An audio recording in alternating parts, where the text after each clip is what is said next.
Okay, I got the video started a little bit late, but I decided to do a video on spicy chicken sandwiches, or this could be for spicy chicken biscuits or whatever. The first thing I did was I took some chicken breasts and I sliced them in half. You could also use chicken cutlets or whatever, but I just wanted them to be, thinner than like what a chicken breast would be. The next thing is I made the marinade. And again, I'm starting videoing late, but this is 3 cups of buttermilk, about a tablespoon of mustard, and 1 egg that is in here already.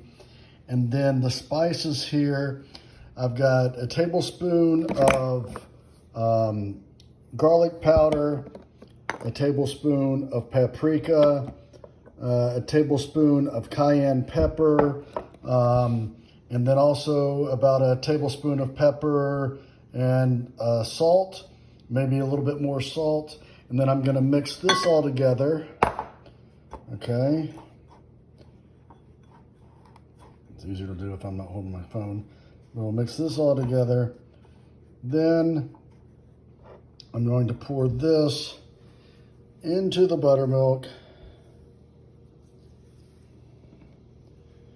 And then I'm going to mix that all together for a nice marinade. Okay, so the marinade is all mixed together now.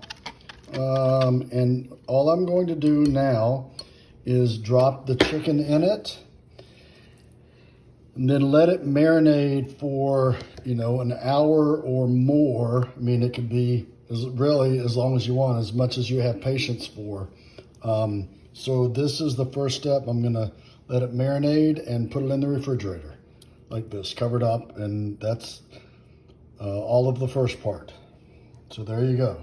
All the chicken is underneath there marinating. I'm gonna cover it up with Glad wrap and put it in the fridge. Okay, so the chicken has been marinating for well over an hour.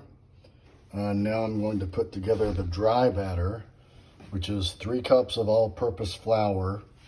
Then over here, once again, I've got a tablespoon of garlic powder, a tablespoon of cayenne, a tablespoon of paprika, a tablespoon of salt, and a teaspoon of pepper.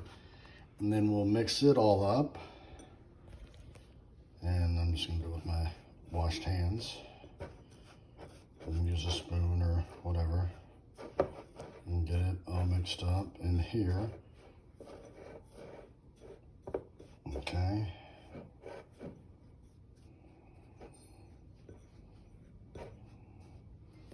And then I pour that in the flour. Then you mix up the flour. Okay, and then I'm gonna put my phone down and do this a little bit more, but you wanna mix all that flavoring into the flour.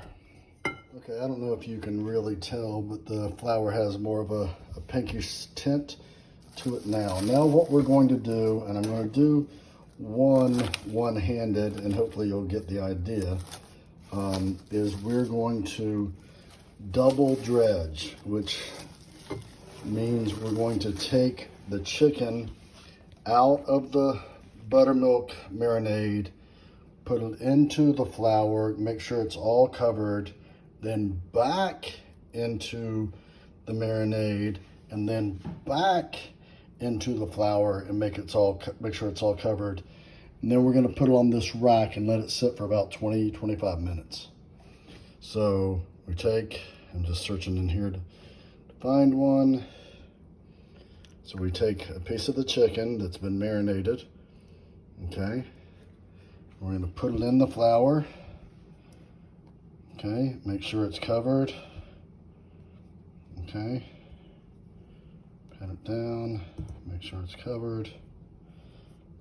Okay, and then shake it a little bit. Then back in the buttermilk. Okay, and now back into the flour. And what will this do? It'll help make it really crispy and nice and get a good breading on it.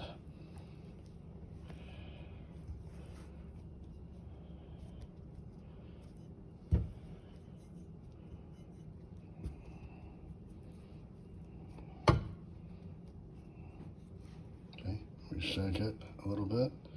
And we're gonna lay it on the rack. And we're gonna do that for all of the breast or the cutlets or whatever you use. After you've done a couple, your hands will start looking like the Hulk hands. And then I just rinse them off. You could use gloves if you want, but I just rinse these off and then I'll do the next couple. One last thing to show you. I think I might have shown you this previously, but this is my second dredge. So I'm gonna put it back in here and make sure it's covered. Use my Hulk hands. Have all this flour and everything stuck to them. Okay, and then I'm gonna flip it. Okay, and make sure it's covered everywhere. But then right before I put it on the rack, I'm gonna take it and just shake it off a little bit. Kind of like Taylor Swift.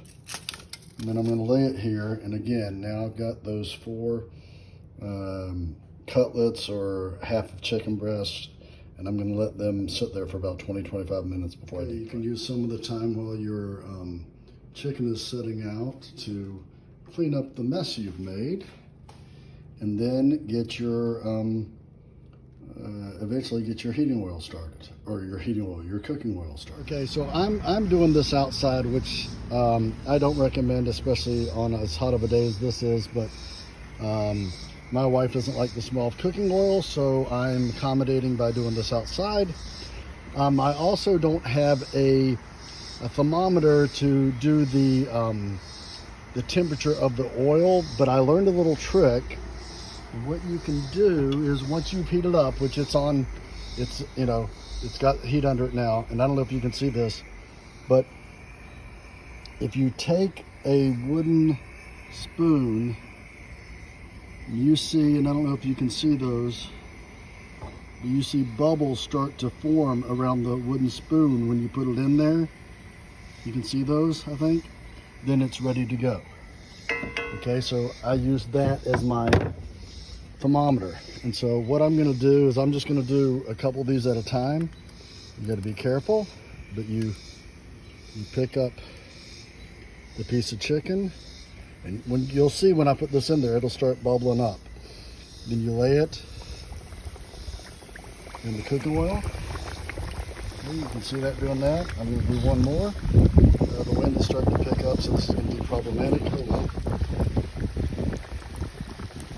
And I'm gonna stick this in here. Okay. My pan will only do 2, and then I'm gonna cook those until, and you can tell it's going to take about maybe 3 or 4 minutes until they're golden brown, and then I will check the temperature. Once I get out, I've got a temperature gauge that I will set. Hopefully you can see this out in the sunshine, but they're frying up quite nicely, and I will be taking them out shortly, and I think that they're at the right goldenness and temperature. So I think it looks like it's getting there. It's been a few minutes. Try to scoop that up, and hopefully you can see what that looks like.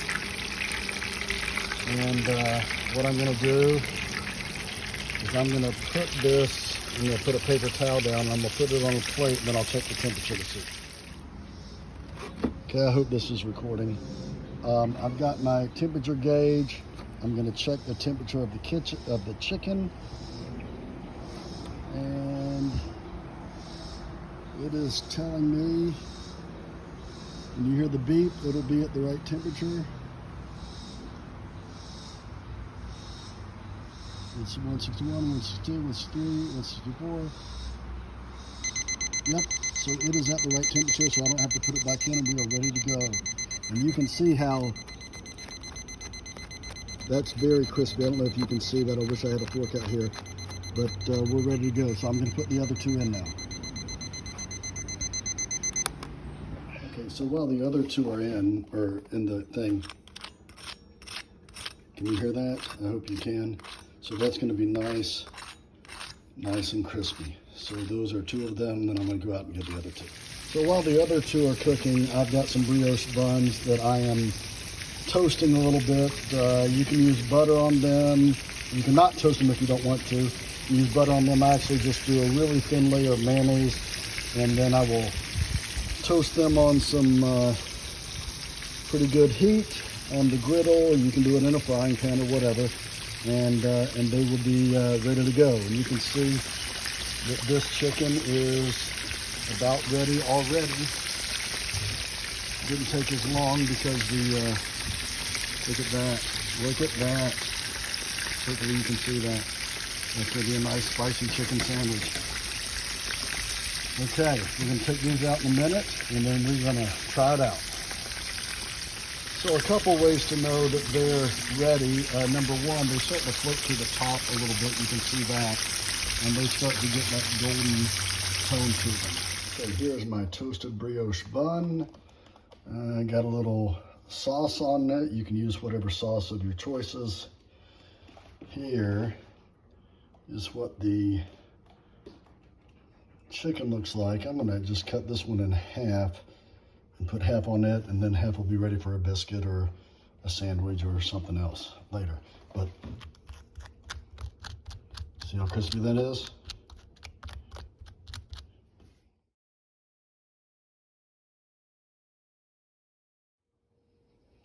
That's what it looks like. I'm gonna let it cool down for a second, and then I'll take it. I gotta tell you, that's pretty darn good. The chicken sandwich wars may not be over. Popeyes better look out. That's pretty good.